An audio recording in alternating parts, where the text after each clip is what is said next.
성탄절입니다.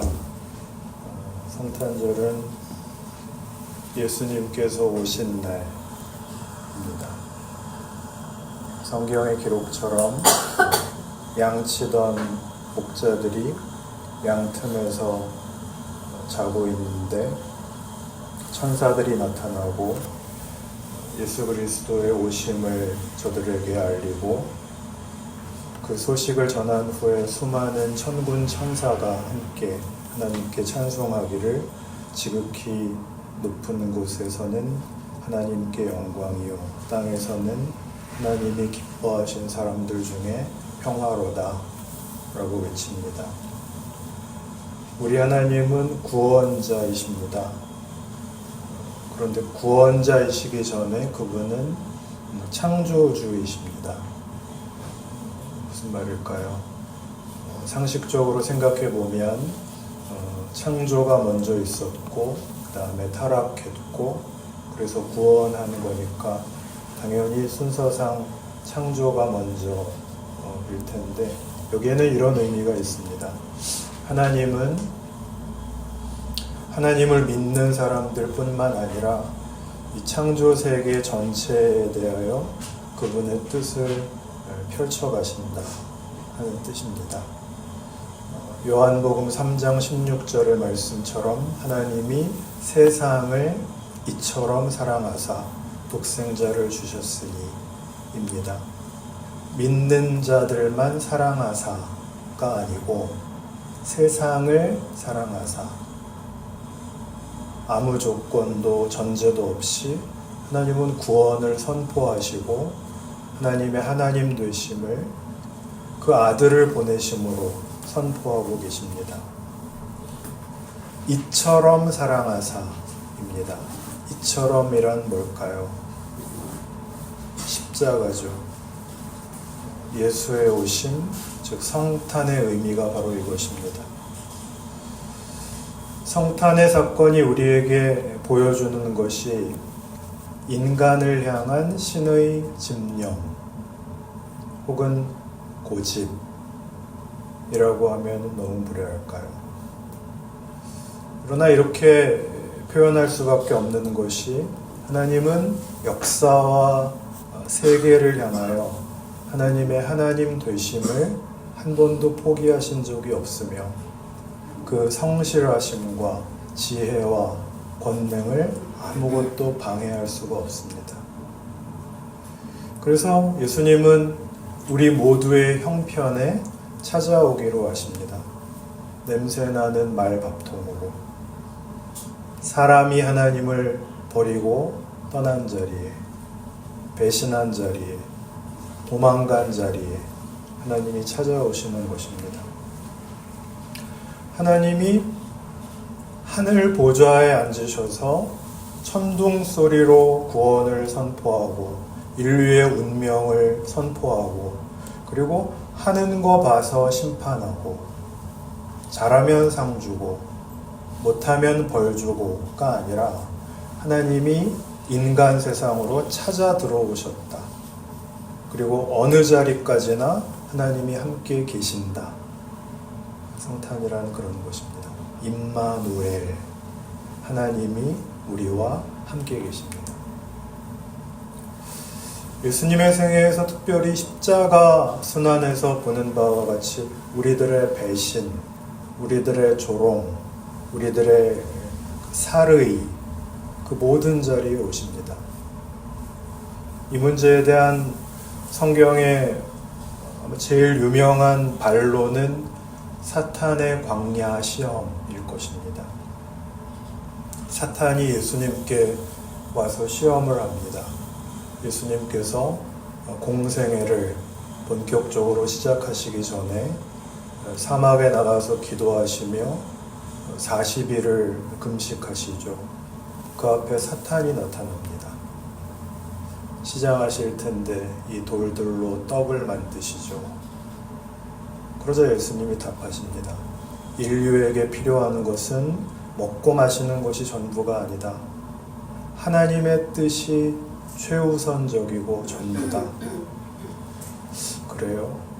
그렇다면 하나님의 뜻이 최우선이라는 걸 한번 증명해 보시죠. 성전 꼭대기로 예수님을 모시고 올라갑니다. 여기서 뛰어내리십시오. 하나님이 천사들을 보내어 받아주실 겁니다. 너 하나님을 그렇게 초월적 존재로만 한계를 짓지 마라. 초월적 존재로 한계를 짓는다는 말이 약간 모순처럼 들릴 수도 있지만 하나님은 이상과 비전을 위해 현실과 실제의 자리, 우리의 평범한 일상을 비울 수 없다. 이 말이죠. 세 번째 시험을 합니다. 좋습니다. 그렇다면 내가 현실을, 온 세상을 당신에게 줄 테니 나에게 절을 하십시오. 이 세상은 지금 네가 다스리고 있는 것 같지만 하나님은 이 세상을 버려두지 않고 있다. 네가 잠깐 사망이, 죄가 만연하는 세상에서 왕노릇하고 있는데 그것이 궁극적 권위이거나 자리가 아니다. 하나님이 이 땅을 다스리고 있는 궁극적 권위시니라 라고 꾸짖어 보내십니다.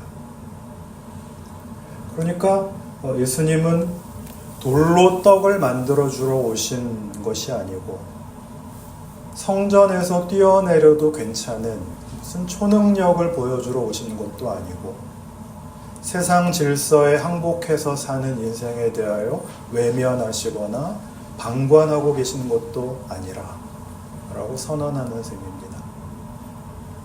우리로 어떻게 하나 두고 보자 했다가 마지막 심판대에서 너는 충성했다, 너는 게을렀다, 너는 예수 믿었다, 너는 안 믿었다 이렇게 나누는 하나님이 아니라 사람들의 현실 속에, 역사 속에 하나님은 찾아 들어오셨었고 지금도 함께하고 계십니다. 이게 성탄절입니다. 이를 통해 성경이 하고 싶은 얘기는 이것입니다. 절망에 빠져있는 이에게 어떻게 하면 이 절망을 벗어날까 이전에 네 절망에 주님께서 함께하고 계시다. 네 비참함과 네 자책과 네 원망에 하나님이 너를 홀로 두지 않고 있다. 네가 지금 잘 믿느냐 못 믿느냐의 문제가 아니라 너는 언제나 혼자일 수 없다. 내 이름이 임마누엘이란다. 이렇게 얘기하는 것입니다. 지난 주일 우리 공동의회에서 우리는 사도신경에 관해서 함께 생각해 봤습니다. 사도신경은 1세기 그 처음 교회 때부터 사도들로부터 이렇게 구전되어 내려오던 초기 교회의 신앙 고백을 이렇게 역사적으로 다듬어서 8세기경에 확립하는 것으로 알려져 있는데 원래는 라틴어로 되어 있었습니다. 그런데 라틴어 원본에는 있고 지금 다른 나라의 교회에서는 천주교 개신교 할 것 없이 대부분 고백하고 있는데 우리나라 그것도 주류 개신교회에서만 빠진 구절이 하나 있다고 했습니다. 사도신경의 라틴어 원문에는 장사된 지 사흘 만에 라는 구절이 장사되어 지옥에 내려가신 지 사흘 만에 라고 되어 있습니다. 가톨릭 교회에서는 이것을 살려서 지금도 십자가에 못 박혀 돌아가시고 묻히셨으며 저승에 가시어 사흘 만에 죽은 이들 가운데서 부활하시고 라고 고백하고 있습니다. 성공회에서는 죽음의 세계에 내려가시어 사흘 만에, 루터교에서는 음부에 내리시사 사흘 만에 이렇게 각각 고백하고 있습니다. 우리 한국 주류 개신교회가 사도신경에서 이 구절을 삭제한 이유는 의외로 좀 사소합니다. 선교 초기에 우리나라에 들어온 선교사들 중에 이 구절에 이제 문제를 제기한 분들이 있었는데 특히 19세기 말에 아펜젤러 등 미국 감리교 선교사들이 이런 견해를 가지고 있었습니다. 말하자면 그러면 예수님이 지옥에 가셨다는 말이냐, 이렇게 되는 것이죠.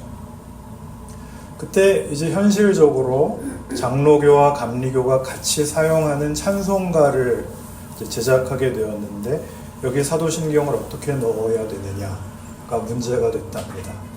그래서 이런 원칙을 세웠다 그랬죠. 분쟁의 소지가 있는 문구는 뺀다. 그래서 원래는 이 표현을 가지고 있었던 장로교 쪽에서 이 구절을 이제 양보하기로 한 겁니다. 저는 그 결정도 당시로서는 큰 의미가 있었다고 생각합니다. 경쟁적으로 선교하던 두 교단이 중요한 시기에 이제 대립하지 않도록 장로교 측에서 성숙하게 배려했다고 생각합니다. 그러나 문제는 그때의 결정이 지금껏 이어지고 있다는 것이죠. 그래서 전 세계가 공통으로 고백하는 이 소중한 신앙의 유산을 아직도 우리 한국 개신교회만 잃어버리고 있다는 것입니다. 사도신경의 이 문장을 아직까지도 복원하지 못하고 있는 이유는 하나입니다. 성도들의 혼란을 야기할 수 있다. 우리 교회도 지난주일 공동의회에서 열띤 논의를 한 결과 성도들의 혼란을 야기할 수 있다, 보류하기로 결정을 했습니다. 대신에 사도신경을 이제 우리가 신앙으로 고백할 때마다 이 구절을 꼭 기억하기 위해서 주보에 각주를 넣기로 했습니다. 매우 지혜롭고 성숙한 결정이었다고 생각을 합니다. 중요한 것은 사도신경이 말하는 지옥이 그 옛날 감리교 선교사들이 오해했듯이, 또 우리가 흔히 상상하듯이 예수님이 지옥불에 떨어져서 고통을 받으셨다는 이야기가 아니라, 하나님의 아들이신 예수님께서 우리가 겪을 수 있는 가장 비참한 상태, 죽음의 세계까지 찾아오셨다라는 가장 엄숙한 선언이자 고백이라는 것입니다. 그래서 이 구절은 우리에게 단순한 위로를 넘어서 그리스도의 통치가 미치지 않는 곳은 이 세상 어디에도 없으며, 아무리 깊은 절망의 구렁텅이라도 먼저 주님께서 그곳에 계셨다. 가장 낮은 자리까지 임하시는 하나님의 사랑을 증언하는 절정의 문장입니다. 우리가 살다가 너무 힘들면 사는 게 아니다. 사는 게 지옥 같다. 그렇게 얘기하잖아요.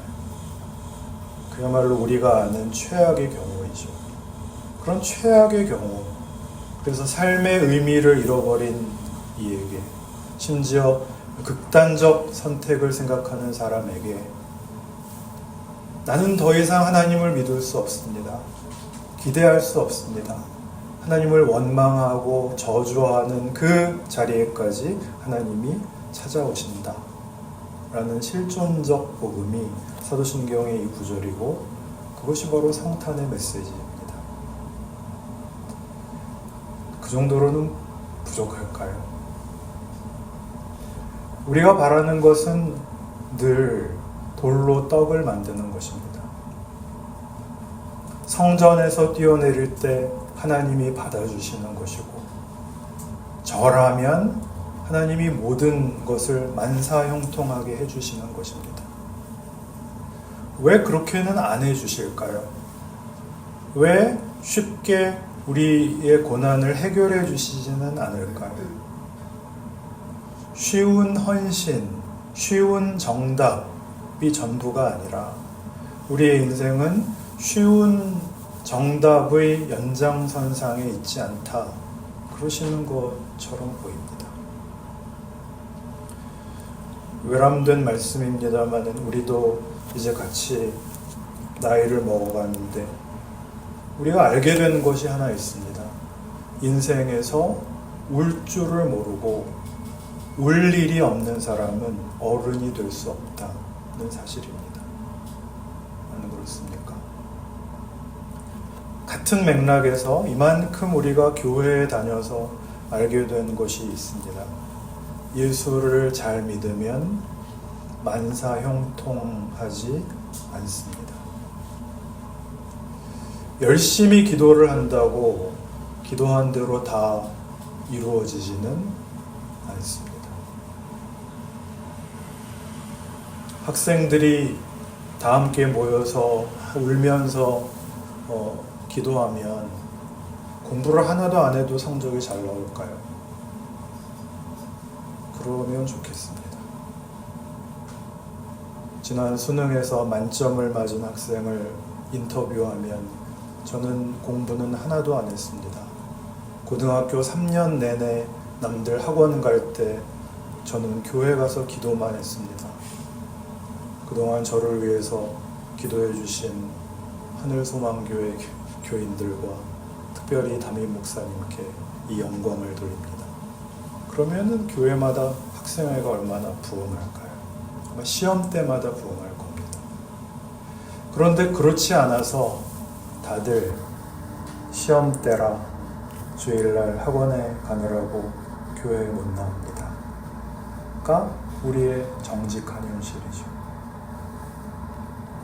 하나 더 예를 들면 교회에서 우리 교회는 없지만 성가대원들이 연습 시간에 연습은 안 하고 다 함께 모여서 통성기도만 하면 세계적인 합창단이 될까요?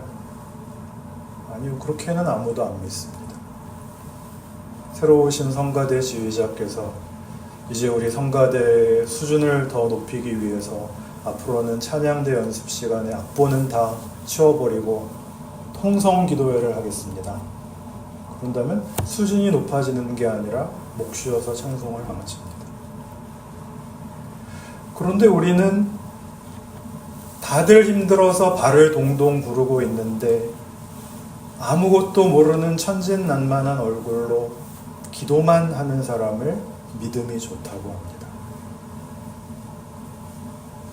그렇게 얘기하는 것은 예수님이 왜 오셨는지를 아직 이해하지 못한 것입니다. 간절히 기도를 해야죠. 그리고 기도를 제대로 했다면 이웃의 어려움에 동참을 해야죠. 마음을 졸이고 안타까워하고 우는 사람의 곁에 있어주고 걱정을 해야죠. 하나님이 꼭 그렇게 하십니다. 저 하늘 보좌에 고상하게 앉으셔서 힘드냐? 내가 기도해 줄게. 그러지 않으시고 하나님께서 우리 곁에 오셔서 우리와 함께 발을 동동 구르십니다. 우리 인생 전체에 소외된 것 같고 아무것도 아닌 것 같고 나만 억울한 것 같은 그 모든 자리에 하나님은 결단코 외면하시거나 떨어져 계시지 않습니다. 나는 너와 함께 있다. 내가 너의 어려움에 동참하고 있다. 나는 내 하나님으로서 너를 떠난 적도 외면한 적도 방치한 적도 없다. 그게 성탄의 뜻입니다. 꼭 기억하시라고 1년에 한 번씩 돌아옵니다. 왜 쉬운 인생을 허락하시지 않는가? 우리의 존재와 삶이 하나님의 영광의 찬송이 되게 하시려고, 우리로 철들게 하시려고 그러신답니다. 에베소서 1장의 말씀이죠. 존귀하신 여러분, 오늘 성탄절을 맞아서 하나님께서 그 아들을 인간으로 보내셔야 했을 만큼 인간 모두를, 우리를 사랑하셨다는 걸 다시 생각하시기 바랍니다. 우리를 향하신 이 하나님의 진정성이 여러분의 존재에, 여러분의 인생에 용기가 되시고 기쁨이 되시고 또 한 해를 맞이할 힘이 되시기를